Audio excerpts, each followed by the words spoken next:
Hi everybody, welcome to week one, module one of Wedge Unlocked. My name's Abby and I'm going to walk you through what we're going to be talking about on this module. So to start off, I just wanted to introduce ourselves. We are Wedge Collective and we're a Liverpool-based creative agency and business school, and our aim is to equip you with the knowledge and the power to make some serious wedge. So what we do is we deliver services under three different strands: design, marketing and web. And as well as this, we also run online courses and training programs like this to help people reach their goals. So Wedge was founded by Jodie Greenwood, I'm going to talk about a little bit more in a minute. So when she left her design degree, she kind of had a desire to do things a little bit differently.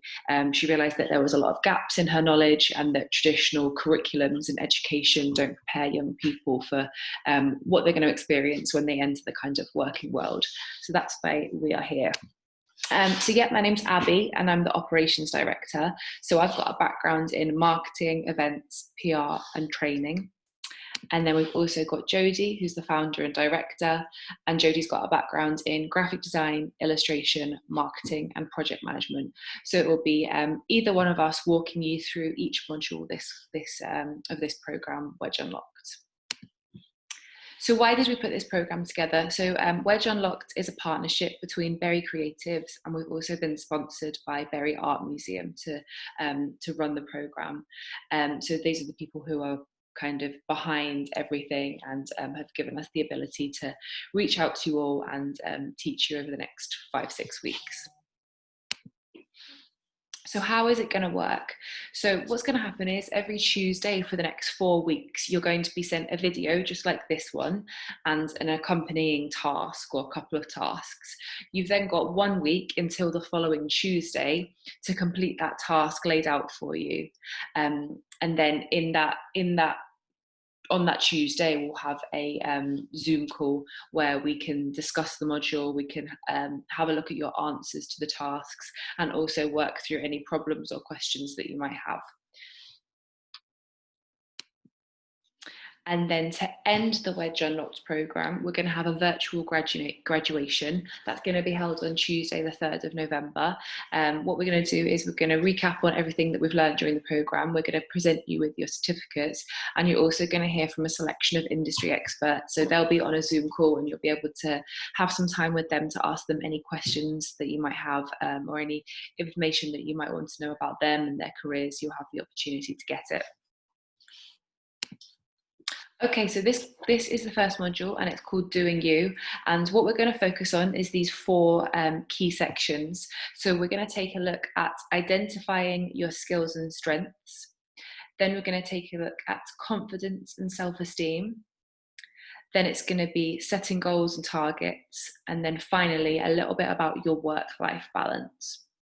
So let's get straight into it. So part 1, this is all about your skills and your strengths and your weaknesses. So it's really important when you are sort of finishing college or finishing school or finishing university to spend some time establishing and identifying what your strengths and your skills are. So a little bit about what the difference is between a skill and a strength, because sometimes they are terms that can be used quite interchangeably, but they actually do mean different things. So a strength, that describes something that you're naturally good at and you didn't have to learn. So a strength might be a character trait like curiosity or your social intelligence or your loyalty or your kindness. That could be a strength. Whereas a skill is something that you learn and you master through repetition. For example, you might be skilled at photography or you might be skilled at building websites. That's something that you've learned by doing it.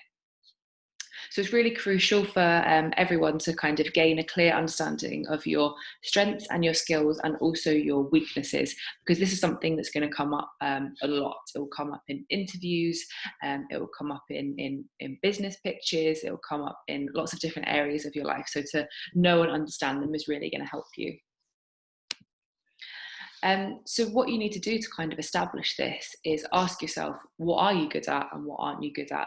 And there are 3 ways that you can actually go about really pinning down your strengths and your weaknesses and your skills. So the first one is to answer some key questions and create a list. I'll expand on that a little bit more in a second. The second one is to talk to people you trust.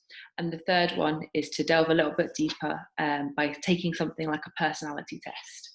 So let's have a look at point number one.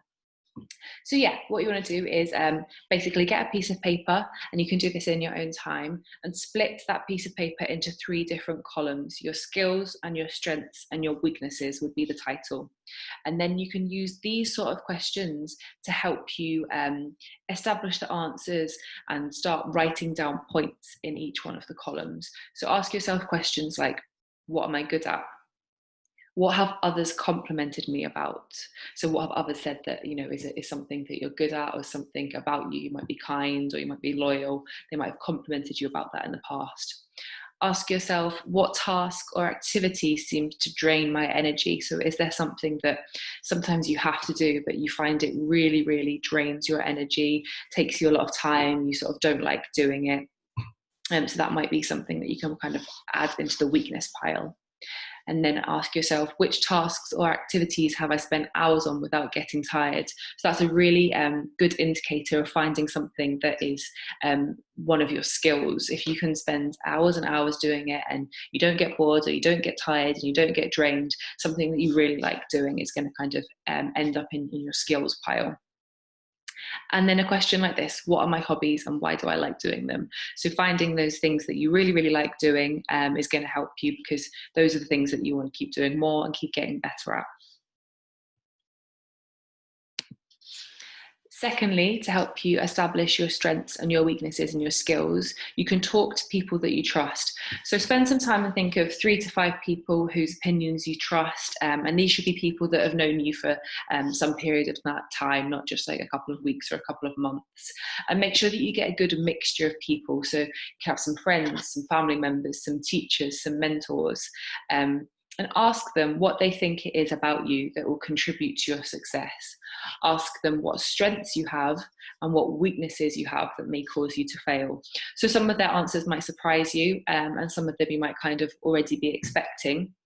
But what is important to remember is that weaknesses are not a direct criticism of you.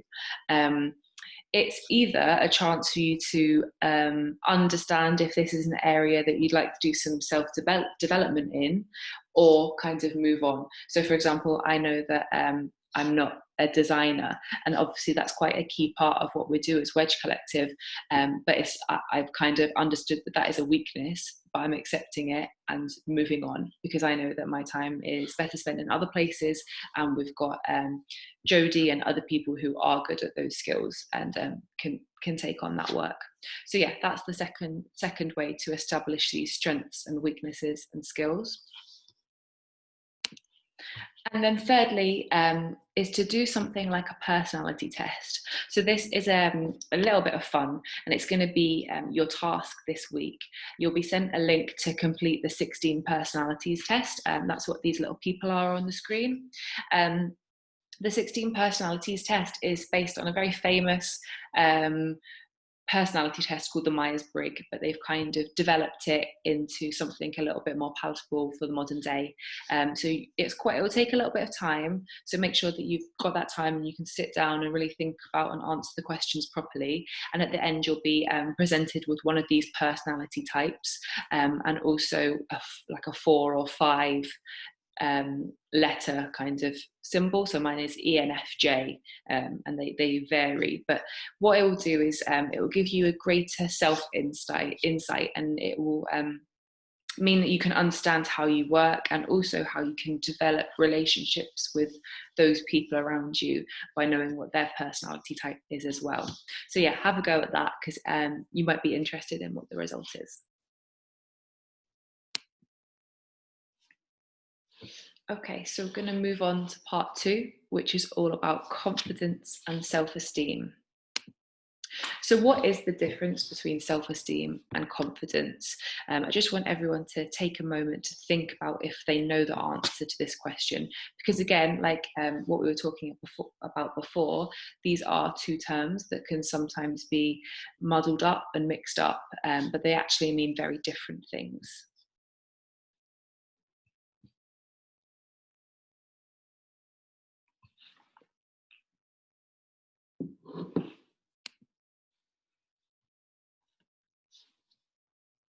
So confidence is the measure of faith in your own abilities. So this refers to the faith that we have in our abilities in a particular area of our lives. For example, we might feel very sure about our cookery skills or our photography skills. That is confidence. Whereas self-esteem is all about our sense of self. So this involves both thoughts and emotions, and it influences how we perceive others and how we actually interact with the world. So to put it as simply as possible, it is how we rate ourselves as people, and it refers to our true acceptance of ourselves. So it's pretty important.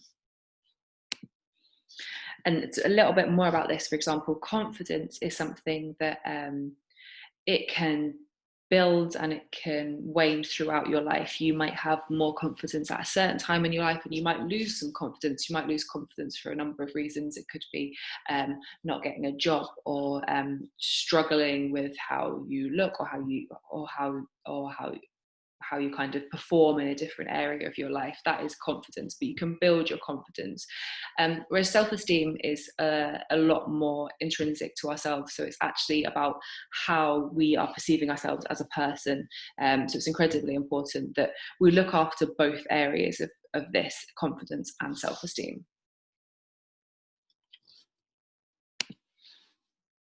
Okay, so now we're going to talk about setting goals and targets.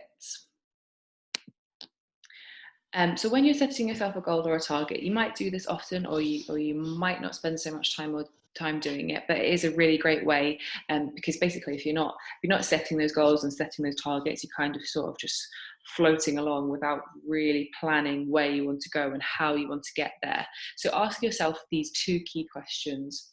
What do you want and why do you want it? And that will help you firstly establish what the goal and the target is, and then you can make a plan on how you're going to get there. So you've probably heard of SMART goals. You might have heard of this in school or heard of this in college.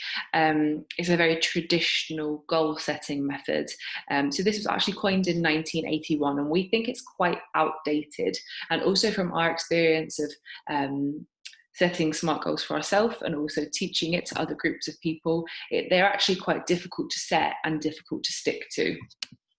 So that's why we had found another method that we really wanted to share with you that we think is a lot better. And this is called a PACT. So this stands for purposeful, actionable, continuous, and trackable. So I'll go into each of those in a little bit more depth in a minute.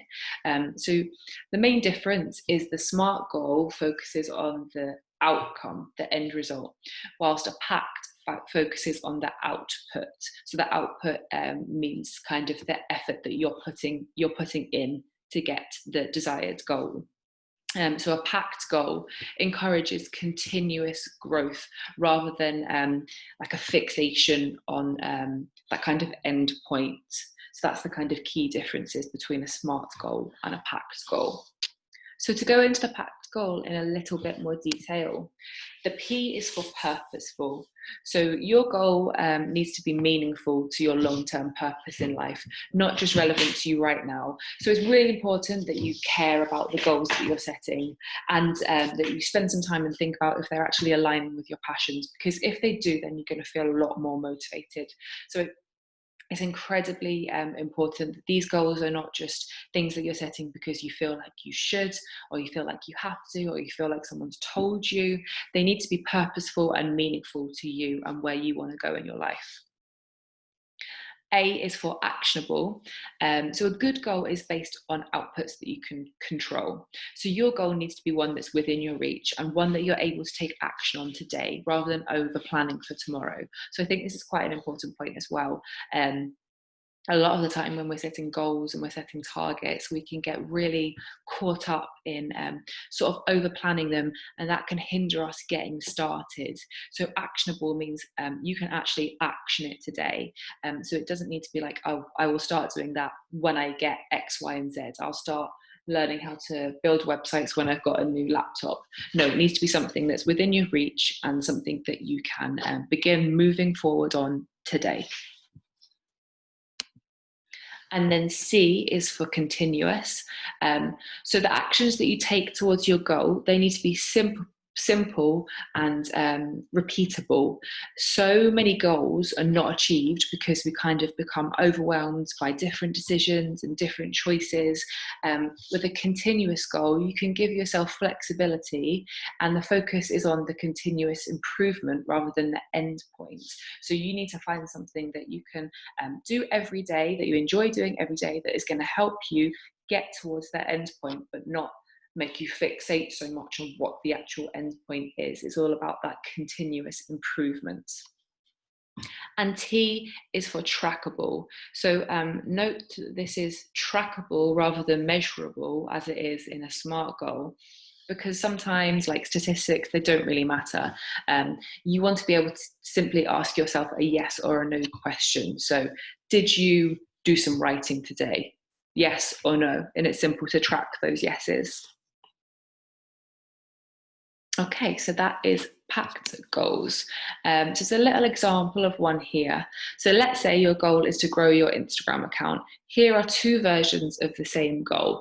So a SMART goal is I will get 500 followers this month, and a packed goal is I will post good quality content 5 times per week. So you can really see the difference there between the two goals, and for us, we can definitely tell which one seems easier to reach. So that's a little bit about setting goals and targets, and that will make up part of your task as well. And now we are on to part 4. So this is all about maintaining a work-life balance. These are basically our tips for maintaining a work-life balance. So a little bit about why it's important. If you don't maintain a work-life balance, you're going to burn out. It's incredibly important as you take on more responsibilities, as you take on jobs, as you even start businesses. You're going to have a lot of things coming your way. You're going to be juggling a lot. And if you don't establish ways to maintain a balance between work and your life, other things, then it gets really, really difficult and really messy. And obviously it can impact your mental health and your well-being. So at Wedge Collective, we're really keen on work-life balance and the importance of it, and the importance of people realizing it and maintaining a work-life balance. So firstly, plan. So the easiest way to maintain a work-life balance is by planning your time better. So if you can establish a routine where you are going to you might have college until a certain time, and then you might want to work on something else in the evening. Make sure that you actually carve out that time to work on the things that you want to work on, and use that time to do it, and then switch off afterwards. Kind of move away from it, do something else, watch some TV, read a book, chat to your friends. Because if you're just doing it all night, you're going to burn yourself out, and you're going to not want to do it the next day, and it will kind of become a bit of a repetitive cycle. And secondly, creating boundaries. So that applies to the first point as well.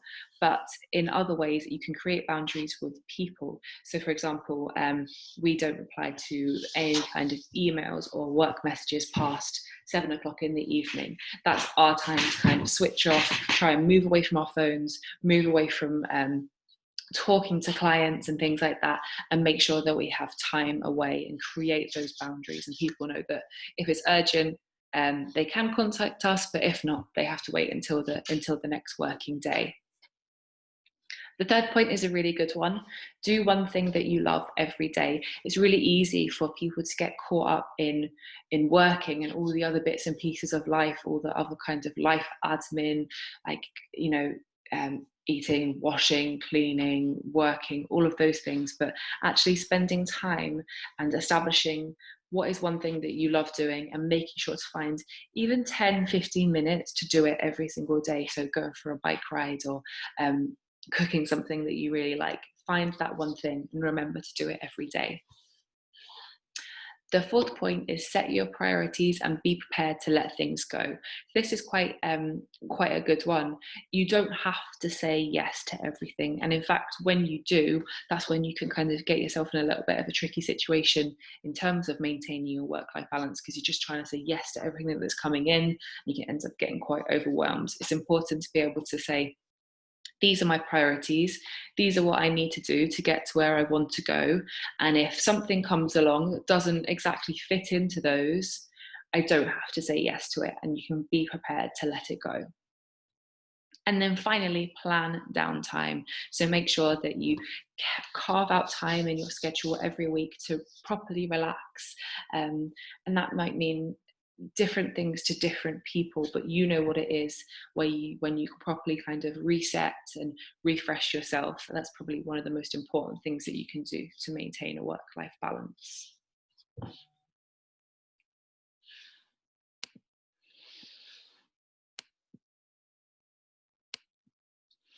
Okay, so that is module 1 of Wedge Unlocked complete. We hope that you enjoyed it. You'll find the accompanying tasks in the email that we sent over to you, and then we'll see you next Tuesday where we can catch up and find out your answers to them and find out how you felt doing those. Okay, thank you.